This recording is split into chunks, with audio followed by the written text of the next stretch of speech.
35 inch উইথের মধ্যে আমরা এ line kurti কাট করে তাতে ফ্লেয়ার কী করে যোগ করব আর তার সাথে কি করে সুন্দর একটা নেক ডিজাইন তৈরি করা যায় সেই সব কিছু দেখবো আজকে আমরা। নমস্কার বন্ধুরা, আমি Sanchita's SS stitching tutorial YouTube চ্যানেলে আপনাদের সবাইকে স্বাগত। 2.25 ইঞ্চ আমার এই ফ্যাব্রিকটা, আর এটা গ্লেসড কটন ফ্যাব্রিক, আর এখানে আমার ফ্যাব্রিকের উইথ রয়েছে 35 ইঞ্চ। এতে করেও আমরা ভীষণ সুন্দর ঘেরদার একটা কুর্তি তৈরি করতে পারবো। 4 ফোল্ড ফ্যাব্রিক, আর এটা আমরা এখানে উপরের দিকটা ফোল্ডের সাইড, আপনার দিকটা ফোল্ডের সাইড, আমার দিকটা খোলা দিক। এবার আমরা এখান থেকে প্রথমে একদম 4 ফোল্ড করে রেখেছি। এই 4 ফোল্ডের উইথটা আবারও বলে দিচ্ছি 17.5 ইঞ্চি। আপনি যদি আরও ঘের পছন্দ করেন তাহলে উইথটা আপনাকে বেশি নিতে হবে বা ফ্যাব্রিকের লেন্থও বেশি নিতে হবে। আমরা এখানে কুর্তির লেন্থ নিচ্ছি 38 ইঞ্চ। এটা একটা শর্ট ফ্রক কুর্তি, যেটা পরলে ভীষণ সুন্দর লাগবে, খুব ট্রেন্ডি এই ডিজাইনটা। 38 ইঞ্চে আমরা লেন্থের জন্য মার্ক করছি। আপনার যা লেন্থ তার থেকে আপনি 2 ইঞ্চি এক্সট্রা নিয়ে এখানে কিন্তু মার্ক করবেন। তারপর আমরা এখান থেকে বাকি অংশটাকে কাট করব। এই যে বাকি অংশটা, এটা আমরা স্লিভ ডিজাইন তৈরি করতে কাজে লাগাবো। এখান থেকে এই রকম করে এই অংশটা কাট করে নিলাম। এবার আমরা এখানে মেজারমেন্ট নেব। এখানে এই দিকটা ফোল্ডের সাইড, উপরের দিকটাও ফোল্ডের সাইড, তাই এখান থেকে আমাদের স্লিভটাও খুব সুন্দরভাবে বেরিয়ে আসবে। আমরা 8 ইঞ্চি শোল্ডার নিচ্ছি। এটা নর্মাল কুর্তি, কলার কুর্তি নয়। 1/2 ইঞ্চি আমরা ড্রপ নিচ্ছি, আর তারপর 1/2 ইঞ্চি ড্রপের পর আবার আমরা 8 ইঞ্চিতে মার্ক করছি। আপনার যা শোল্ডার তাই আর্ম রাউন্ডের জন্য মার্ক করবেন, যেমন আমি 8 ইঞ্চি আর্ম রাউন্ডের জন্য মার্ক করলাম। এবার আমরা এরপরে চেস্টের 4 ভাগের 1 ভাগ, তার সাথে 2 ইঞ্চি লুজিং দেব, দিয়ে এইভাবে মার্ক করে নেব। এই রকম করে মার্ক করে নেবার পর যে বাকি অংশটা থাকবে তার নিচ থেকে আমরা এখানে দেখুন 2 ইঞ্চি ফুল ওয়েস্টের জন্য মার্ক করলাম। তারপর 15 ইঞ্চিতে মার্ক করছি আমাদের ওয়েস্ট লেন্থের জন্য। Shoulder two West line 15 inch. আপনার ক্ষেত্রে এটা কিন্তু 14 ইঞ্চও হতে পারে যদি আপনি 5 ফুট বা তার কম হাইটের হয়ে থাকেন। তো এবার দেখুন এই অংশটার সাথে এই অংশটা এইরকমভাবে জুড়ে দেব, মানে যারা শর্ট হাইটেড হয়ে থাকেন তাদের ক্ষেত্রে 14 ইঞ্চি ওয়েস্ট লেন্থ হয়ে থাকে। এবার এই ওয়েস্ট লাইন থেকে বাকির অংশটা আমরা এ লাইন শেপ করে এইরকমভাবে মার্ক করব। একদম যেরকমভাবে এই লাইন কুর্তি এভাবেই কাট করতে হয়, একদম পারফেক্ট এই লাইন কুর্তি এভাবে মার্ক করে নেব। এবার এই যে কর্নারটা, এই লাইন কুর্তিতে এখানে একটা রাউন্ড শেপ দিতে হয়, নাহলে পরে এখানে 2.5 ইঞ্চিতে মার্ক করে রাউন্ড শেপ দিলাম যাতে এই কর্নারটা ঝুলে না যায়। এখানে আমরা এই যে আর্ম রাউন্ডের জন্য একটা কর্নার তৈরি হয়েছে, 1.5 ইঞ্চি কর্নার ফিটিংসের মার্কিং, আর এখানে এই দাগটার আর্ম রাউন্ডের দাগদার মিডল রে মার্ক করে আমরা আর্ম রাউন্ড তৈরি করলাম। 0.75 ইঞ্চ ফ্রন্টের ডেপথের জন্য মার্ক করে রাউন্ড শেপ দিয়ে নিলাম। এই রকম করে মার্ক করে নেবার পরে আমরা এখানে এইভাবে এখানে নেকের জন্য মার্ক করছি 3 ইঞ্চিতে, তারপর এখানে শোল্ডার স্লোপের সাথে এই মার্কটাকে মিলিয়ে দেব। এতে করে কুর্তির ফিটিংস কিন্তু ভীষণ সুন্দর হবে, কাঁধ থেকে আপনার কুর্তিটা পড়ে যাবে না। এবার আমরা এখানে এই রকমভাবে যেটা ব্যাক আর্ম রাউন্ড সেখান থেকে কাটিংটা স্টার্ট করব। ঠিক দাগ বরাবর কাট করব, কোথাও কিন্তু আমরা এক্সট্রা মার্জিন নিয়ে নেব না, কারণ 2 ইঞ্চি এক্সট্রা মার্জিন নিয়েই আমরা কিন্তু এখানে কাট করছি। এখানে ফিটিংসের জন্য মার্কিংয়ে কাট করব যাতে আমাদের পরবর্তী সময় ফিটিংসটা স্টিচটা করতে সুবিধা হয়। ঠিক আমি যেভাবে কাট করছি আপনিও কিন্তু ঠিক সেভাবে কাট করবেন, তাহলে একটা এইরকম কম উইডথের ফ্যাব্রিক থেকেও আপনি ভীষণ সুন্দরভাবে সমস্ত কিছু স্লিভ এবং বাকি সব কিছু তৈরি করতে পারবেন। এখানে আমরা এই যে গোলাইটা দিয়ে নেব, তাহলে পরে আমাদের কুর্তির শেপটা পুরো আমব্রেলা কাট ঘেরের মতন দেখতে লাগবে। এবার আমরা এখানে শোল্ডার স্লোপটা এরভাবে কাট করছি। এখানে নেকের জন্য মিডলে মার্ক করে কাট করলাম। দুটো নেককে দুরকমভাবে আলাদা আলাদাভাবে আমরা তৈরি করব। এবার আমরা এখান থেকে আমাদের যে ব্যাক পার্ট আর ফ্রন্ট পার্ট সেখানটাতে উপরের দিকে জোড়া রয়েছে সেই অংশটা আমরা এখানে কাট করে নেব।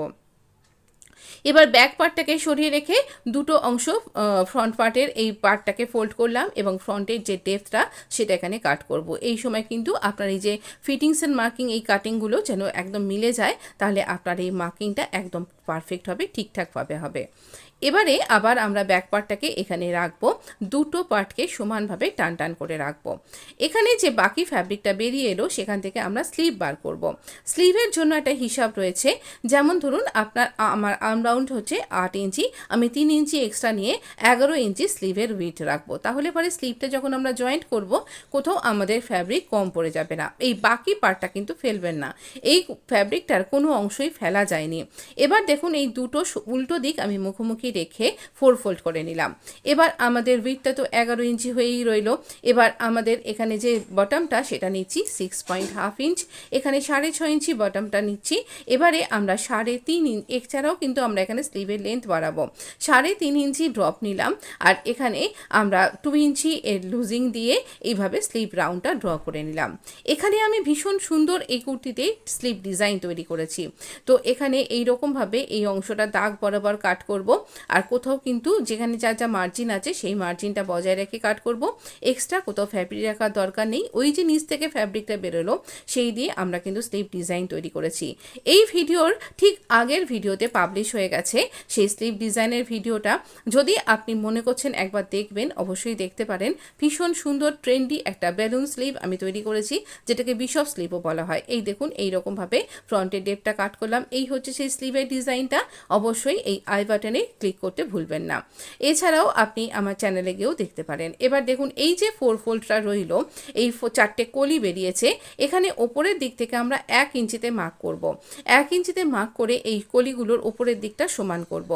এবার এই কলিগুলোর এই যে দুটো পাশ, একটা দিক দেখুন সোজা দিক আর একটা দিক বাঁকা দিক, তো এই বাঁকা দিকটা অসমান আছে, এই দিকটাকে আমি একটু সমান করে কাট করে নেব। এক্সট্রা ফ্যাব্রিক কাট করে একদম ঠিক এখানে কোন ওলা কলি বলা হয় এগুলোকে, দেখুন এরকমভাবে রয়েছে, এটা আমরা ইনসার্ট করব। কিভাবে ইনসার্ট করব? আমরা ওপরে শোল্ডার থেকে 15 ইঞ্চিতে মার্ক করব, মার্ক করে এখানে আমাদের ওয়েস্ট লাইনে মার্ক করে নিলাম। এবার আমরা এখানে 4 ইঞ্চি, সমস্ত সাইজের জন্য 4 ইঞ্চিই নেবেন, এই ফোল্ডেড সাইড থেকে 4 ইঞ্চিতে মার্ক করব। আর এই 4 ইঞ্চিটা আমরা নিচের দিকেও মার্ক করব, নিচের দিক থেকেও 4 ইঞ্চিতে মার্ক করব, মিডিলেও একটা করে নিতে পারেন। তারপরে এই ডটগুলোকে জুড়ে দিলেই আপনি সমান একটা স্ট্রেট লাইন পেয়ে যাবেন। যেমনভাবে আমি স্কেলের সাহায্যে এই স্ট্রেট লাইনটা ড্র করছি, ঠিক এরকমভাবে একটা স্ট্রেট লাইন ড্র করে নিন। তারপর এখানে দাগ বরাবর আমরা এখানে কাট করে নেব। একদম দাগ বরাবর কাট করবেন এবং 15 ইঞ্চ অবধি কাট করবেন, এর থেকে বেশি কাট করবেন না। এইরকমভাবে আমরা এখানে কলি ইনসার্ট করব বলে এই অংশটা কাট করে নিলাম। এইভাবে আমরা খুব সহজেই আমাদের এই লাইন কুর্তিতে ফ্লেয়ার যোগ করতে পারি, যেটা দেখতে প্যানেল কুর্তি হয়ে যাবে। এবং এখানে প্যানেল ইনসার্ট করব কীরকম, দেখুন এখানেও কিন্তু একটা সোজা দিক একটা বাঁকা দিক রয়েছে, এই প্যানেলটার মধ্যে একটা এ শেপ তৈরি হয়েছে। এবার এইখানে আমাদের কলির মধ্যে যেটা বাঁকা দিক সেটা বাঁকা দিকের সাথে জুড়বে, যেটা সোজা দিক সেটা সোজা দিকের সাথে জুড়বে। আমি আপনাকে দেখিয়ে দিচ্ছি আপনি ব্যাক এবং ফ্রন্টে কিভাবে কলিগুলোকে জুড়বেন। এবার দেখুন আমরা এখানে এখানে 4টে কলি রয়েছে, আর আমার এখানেও কিন্তু দুপাশে দুটো কলি যোগ হবে। তো এরকমভাবে আমরা একটা পার্টকে খুলে নেব, ফ্রন্ট বা ব্যাক যে কোনো একটা পার্টকে আপনি খুলে নিন। খুলে নেবার পরে আমরা এই দেখুন মাঝখানটা সোজা দিক রয়েছে, এই সোজা দিক, আর এই যে সাইডের পার্টটা বাঁকা দিক রয়েছে।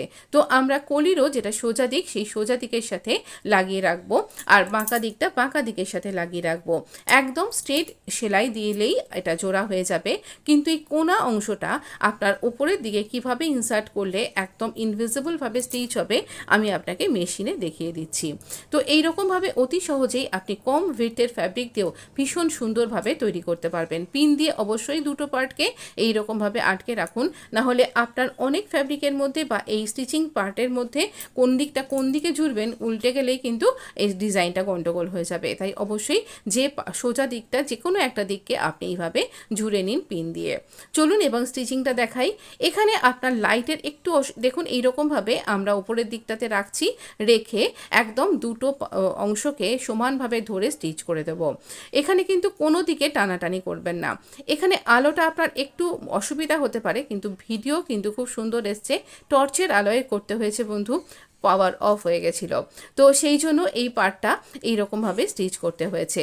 কিন্তু ভিডিও খুব সুন্দর এসছে, কোনো জায়গায় কোনো অসুবিধা হয়নি। এবার যখন পরের দিকটা যোগ করব, তখন যেভাবে আমি আপনাকে এর আগে দুটো ভিডিওতে দেখিয়েছি মিয়ানি যেভাবে সালোয়ারে ইনসার্ট করতে হয়, ঠিক সেই রকমভাবেই কিন্তু আমরা এখানে কলিগুলোকে ইনসার্ট করব। মিয়ানিও কিন্তু একটা কলিই হয় সালোয়ারের, তো ঠিক সেই রকমভাবেই আমরা এই কোনা অংশটাকে এইভাবেই স্টিচ করে নিলাম। খুব ইজি, দেখুন একদম পারফেক্টভাবে মিলে গেছে। এবার আমরা এইখানে এই কলিটাকে ফ্রন্ট পার্টে একটু হাইলাইট করব, যাতে দেখতে আরও সুন্দর লাগে। এটা সম্পূর্ণ অপশনাল, আপনি নাও দিতে পারেন। আমি তাই লেস অ্যাটাচ করছি, আর এখানে একটু সেলাইটা শক্তপোক্ত হবে। এই যে ভি পয়েন্টটা হচ্ছে, সেখানে লেসটাকে একদম ভি পয়েন্ট করেই কিন্তু এইভাবে তৈরি করবেন, পারফেক্ট ভি কর্নার যেন তৈরি হয়। এইভাবে আমরা পুরোটাতে দুদিকেই সেলাইটাকে ঢেকে দিয়ে এইভাবে স্টিচ করব। যেহেতু লেসটা দুদিকেই স্টিচ করতে হবে, তাই এরপরে লেসটাতে আবার আরেকটা দিকে স্টিচ করে নেবেন। এখানে কলিগুলোর, আর আমার এখানে যেহেতু রাউন্ড শেপ করে নিয়েছিলাম, তাই আমাকে কলিটা ইনসার্ট করার পর আর নিচের দিকটা সমান করতে লাগেনি। আপনার ক্ষেত্রে যদি সেটা হয়ে থাকে, এর আগের একটা ভিডিওতে আমি দেখিয়েছিলাম, সেইভাবে আপনি সমান করে নেবেন। আমি আই বাটনে সেই ভিডিওটাও দিয়ে দেবো। এবার একটা ফোল্ডেড ক্যানভাস নিয়েছি, আমরা ফ্রন্ট নেকের জন্য ডিজাইন তৈরি করব। ভীষণ সুন্দর নেক ডিজাইনটা রয়েছে। এখানে রয়েছে 3 ইঞ্চিতে মার্ক করলাম নেকের উইডথটা, লেন্থের জন্য 3.25 ইঞ্চি মানে 3.25 ইঞ্চ, তার নিচে আবার 2.25 ইঞ্চ মার্ক করব। আর এখানে যে 3.3 ইঞ্চির যে নেকের যে উইডথটা, সেখানে একটা বক্স তৈরি করব। এবার বক্সের মধ্যে আমরা একটা রাউন্ড শেপ ড্র করে নেব। এইরকমভাবে রাউন্ড শেপ ড্র করে নেবার পরে আমরা এখানে একটা পিন দিয়ে এটাকে জুড়ে নিচ্ছি, যাতে করে সরে নড়ে না যায়। 1/2 ইঞ্চি এখানটাতে মার্ক করবেন, মার্ক করার পর এখানটাতে এইভাবে জুড়ে দেবেন এই ভি পয়েন্টের সাথে। এইভাবে আমরা সুইটহার্ট নেক ডিজাইন তৈরি করতে পারবো। সুইটহার্ট নেক ডিজাইন ভীষণ ট্রেন্ডি এবং সব সময়তেই ভীষণ পপুলার, আর অবশ্যই এই রকম নেক ডিজাইন আপনাকে ভীষণ সুন্দর দেখাবে। এবার আমরা এই অংশটা একটু রেখে দিয়ে এইভাবে কাট করব। তাহলে কি হবে, আপনি যখন এই নেকটাকে জুড়বেন, তখন এই নেকটা পারফেক্টভাবে আপনার একদম পারফেক্ট মেজারমেন্ট সহ কিন্তু আপনার এখানে জুড়ে যাবে, যে ক্যানভাসটাকে যে ফ্যাব্রিকের উপরে ক্যানভাসটাকে আটকাচ্ছেন। ভীষণ ইজিভাবে এটা জুড়ে যাবে, আর পারফেক্ট মেজারমেন্ট সহ জুড়বে।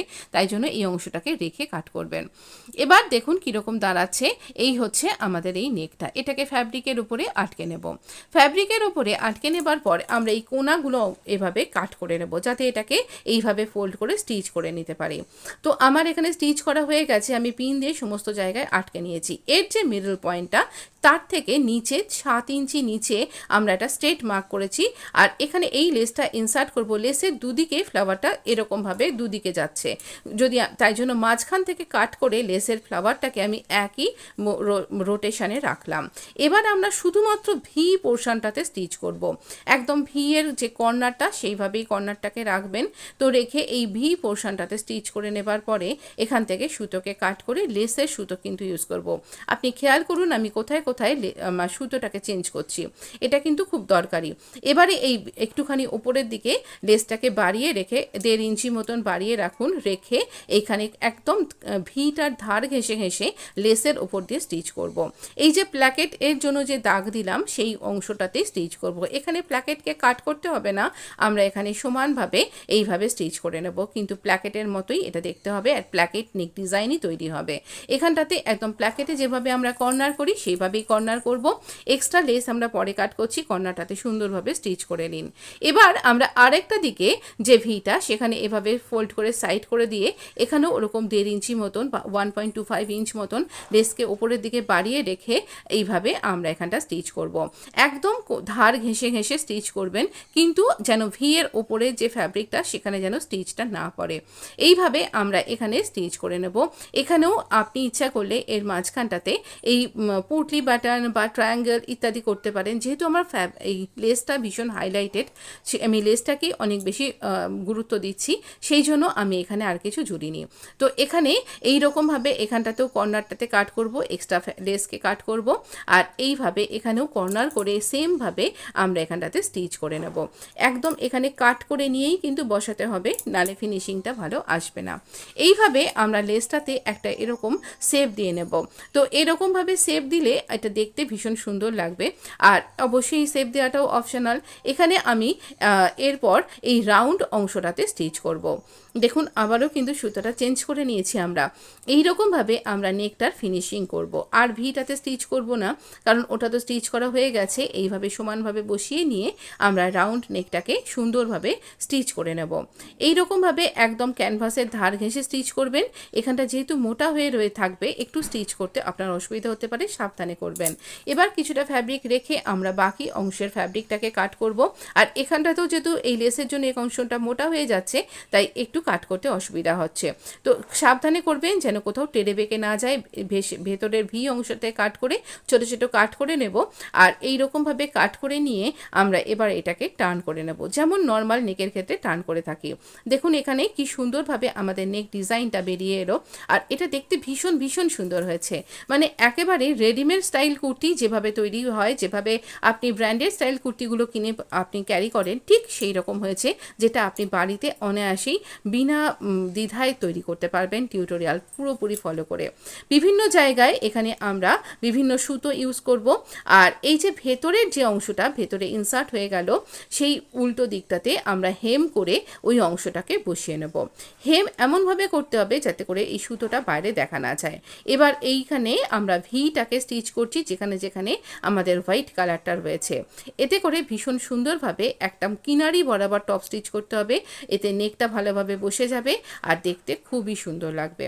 একে আরও একটু সুন্দর করব, এই আদার সাইডটা স্টিচ করব, সেই সাথে এই লেসটাকে অ্যাটাচ করব।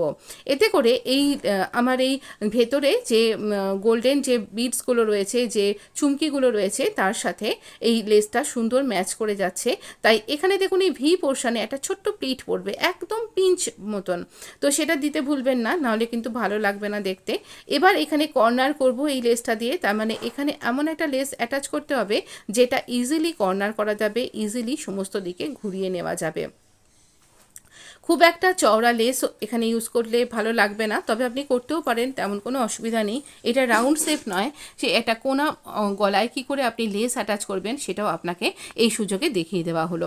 ভীষণ সুন্দর লাগবে এই আরেকটা লেস অ্যাটাচ করলে, যাতে বা আপনি এখানে কিন্তু কট পাইপিংও ইউজ করতে পারেন। কট পাইপিং কী করে তৈরি করতে হয়, কী করে ইউজ করতে হয়, তার সম্পূর্ণ অনেকগুলো ভিডিও আমি আমার চ্যানেলে অলরেডি আপলোড করে দিয়েছি, একবার দেখে নিতে ভুলবেন না। দেখুন এখানে এই কর্নারগুলোকে সুন্দরভাবে আপনাকে কিন্তু কর্নার করে তৈরি করতে হবে, যেন একদম এই কর্নারটা উঁচু আর ওই কর্নারটা নিচু এরকম যেন না হয়, দুটো যেন মিলে যায়। এখানে খেয়াল করে দেখুন আমার এই যে ফ্লাওয়ার এবং লিফের যে মোটিভগুলো, দুটো কিন্তু পাশাপাশি হরাইজন্টালি রয়েছে। এইটাও কিন্তু একটু খেয়াল করে করবেন, তাহলে ডিজাইনটা পারফেক্ট হবে। এই রকমভাবে আমরা এখানে এই আবারও দেখুন এই পোর্শনে ভি পোর্শনে একটা ছোট্ট পিঞ্চ মতন একটা এইরকম প্লিট পড়বে লেসের মধ্যে। তারপর আমরা এগিয়ে যাব, বাকি এখানে স্টিচ করব। এইখানে এই শুধুমাত্র আমি এই ইয়কটা, এই প্ল্যাকেটটাকে হাইলাইট করেছি বলে লেসটাকে আর গলার রাউন্ড নেক অবধি নিয়ে যায়নি, তবে আপনি ইচ্ছা করলে এখানে রাউন্ড নেকও কিন্তু দিতে পারতেন। তো দেখুন এইরকমভাবে লেসটার এবার বাইরের সাইডটা তো আমরা স্টিচ করে নেব। আর তারপর করব আমাদের ব্যাক নেকটা। ব্যাক নেকের জন্য আমরা এখানে 3 ইঞ্চিতে মার্ক করছি আর 2.5 ইঞ্চি নেব আমাদের নেকের লেন্থটা। এখানে একটু অন্য রকমভাবে আপনাকে একটা প্রসেসে শেখাচ্ছি। দেখুন এইভাবে একসাথে আমরা তলায় একটা ফোল্ডেড ফ্যাব্রিক রেখেও কিন্তু এই নেকটাকে আর নেকের যে আমরা ফেসিংটা সেটা একসাথে কাট করতে পারতাম, কিন্তু আমি আরও একটা প্রসেস, এরকম প্রসেস তো আমি আপনাকে এর আগেও শিখিয়েছি, কিন্তু আরেকটা প্রসেস শেখাবো বলে সেরকমভাবে করলাম না। এই যে নেকের কাটিং পার্টটা, এটাকে আমি রাখছি এই ফোল্ডেড পার্টের ওপর থেকে কিছুটা অংশ ছেড়ে দেবেন, 1/2 ইঞ্চি মতন। ওই অংশটা শোল্ডারের সাথে জুড়ে যায় বা একটু হাতে রেখে চলতে হয়। তো এরকমভাবে 1.5 ইঞ্চি মতন মেজারমেন্ট আন্দাজে করে নিয়ে, বা আপনি মেজার করে নিয়েও করতে পারেন, আপনি নেকের ফেসিং কিন্তু কাট করতে পারেন। তো এইরকমভাবে ইজিলি তৈরি করা যায়, এটা শেখাবো বলেই এরকমভাবে দেখালাম। কেমন লাগলো জানাতে ভুলবেন না। এবার এটাকে আমরা এর ওপর আটকে নেব এরকম সোজা দিকে, তারপর এখানে ছোট ছোট কাট করে এটাকে টার্ন করব। সাইডে একটা স্টিচ করে নিতে ভুলবো না। চলুন দেখে নিই আমাদের এই কুর্তিটার ঘের দেখুন কতখানি বড় হয়েছে, মেপে দেখাচ্ছি। প্রায় 40.5 ইঞ্চির ঘেরটা হয়েছে। এটাকে ডাবল করলে কত হয়। তো এরপর আমরা এখানে নেকটা দেখব পারফেক্ট হয়েছে। আর এখানে শোল্ডারটা কী করে জুড়তে হয় আমি অনেকবার দেখিয়েছি, আজকে আর এখানে দেখালাম না, ভিডিওটা অনেকটা বড় হয়ে যাচ্ছে। তো দেখুন কতটা সুন্দর হয়েছে। আর এই হচ্ছে স্লিভ ডিজাইনটা। যদি ভিডিওটা আগে দেখে না থাকেন অবশ্যই দেখবেন, খুঁটিনাটি অনেক কিছু শিখিয়েছি আর খুবই ছোট ভিডিওটা। আর দেখুন কত সুন্দর লাগছে লেসের যে লেস, আমার যে এখানে 3 রকমের লেস আমি অ্যাটাচ করেছি একই কালারের কিন্তু। আর তার জন্য এই কুর্তিটার অনেকখানি সুন্দর দেখতে হয়েছে। ভীষণ সুন্দর এই নেক ডিজাইনটার জন্য অবশ্যই একটা লাইক দেবেন, বন্ধুদের মধ্যে শেয়ার করতে ভুলবেন না। যদি চ্যানেলটা সাবস্ক্রাইব না করে রাখেন আর যদি মনে হচ্ছে আমি আপনাকে কিছু অন্তত শেখাতে পেরেছি, কিছু আপনি আমার কাছ থেকে শিখতে পারবেন, অবশ্যই কিন্তু চ্যানেলটা সাবস্ক্রাইব করে নোটিফিকেশানটা অন করতে ভুলবেন না। আর এই ধরনের ডিজাইনের জন্য অবশ্যই চ্যানেলটা ভিজিট করুন। অনেক এই ধরনের সুন্দর সুন্দর ডিজাইন আছে। ট্রানজিশন করে দেখাচ্ছি আপনাকে কীরকম লাগছে যখন আপনি পরবেন। আমি ম্যানিকুইনকে পরানোর পর তাকে এতটাই সুন্দর প্রিটি দেখতে লাগছে আর ভীষণ সুন্দর হয়েছে। কলিগুলো হাইলাইট করা হয়েছে খুব পারফেক্টভাবে। আর এই ভি কর্নারের জন্য আরও সুন্দর লাগছে। আমার তো স্লিভ ডিজাইনটা ভীষণ প্রিটি লেগেছে। আপনিই বলুন আপনার কেমন লাগছে, অবশ্যই জানাতে ভুলবেন না কমেন্ট বক্সে। আপনাকে অসংখ্য ধন্যবাদ। খুব ভালো থাকবেন, সুস্থ থাকবেন। এই গরমে নিজেকে সাবধানে রাখবেন, অনেক বেশি করে জল খান আর খুব সাবধানে থাকবেন। অবশ্যই ভালো থাকবেন। ধন্যবাদ বন্ধু।